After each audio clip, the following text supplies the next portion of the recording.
43 photographs. When the report was published on August 3rd, 1967, it had no qualms about making perfectly clear who was to blame. The Aberfan disaster is a terrifying tale of bungling ineptitude by many men charged with tasks for which they were totally unfitted, of failure to heed clear warnings, and of total lack of direction from above. There's no point in prosecuting any coal board officials involved in the disaster. And from this point, slowly, the village started to put behind it the bickering, the squabbles, and the sense of hopelessness. That Saturday we met in hope and faith. To discuss our recovery, no mean task for a community so ravaged. Then, that true Welshness, the sense of belonging and togetherness, came once again to the fore. We set up a community newspaper called Headway. Then we started building those bridges in between us, like we were talking about. We started up many of the clubs and activities we let fall apart after the disaster.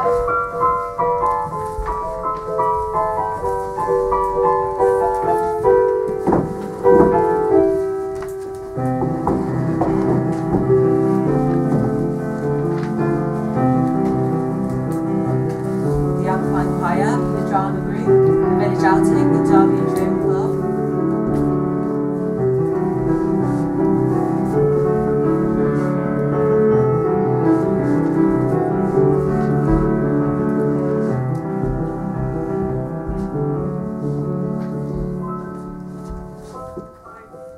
I don't think about the disaster now, but I do get flashbacks when I hear of other horrific events throughout the world.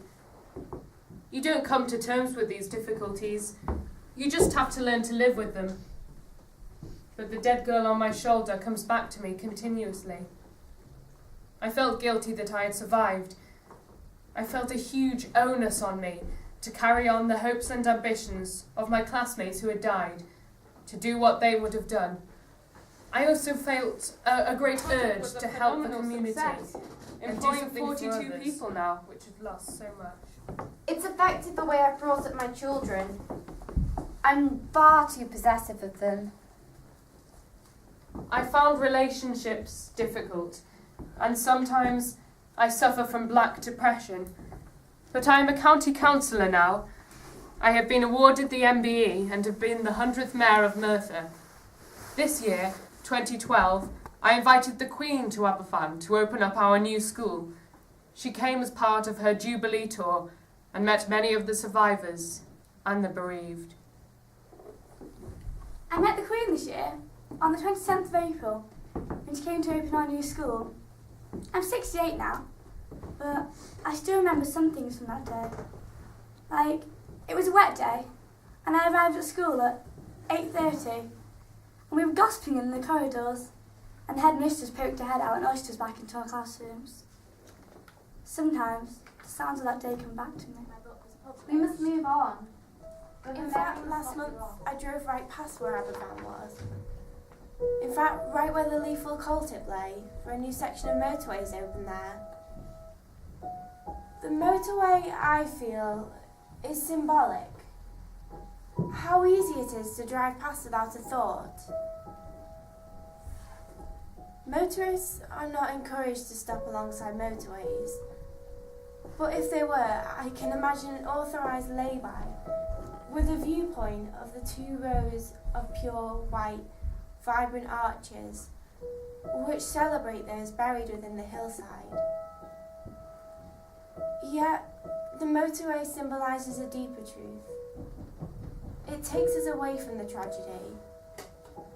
We cannot dwell on past sorrows.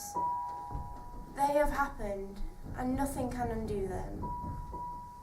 Restitution, as far as possible, has been made.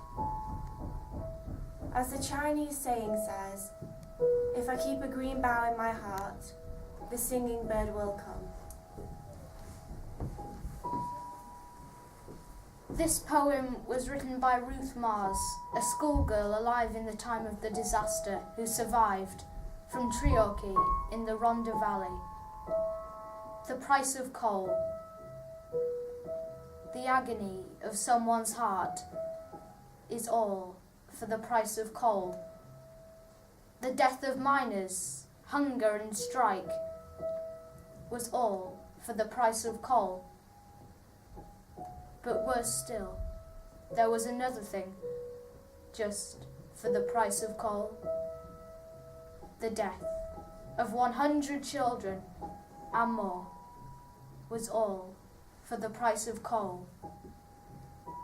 Is this what we pay for the fire in the grate? Hunger, pain, and even hate. Is this the price of coal?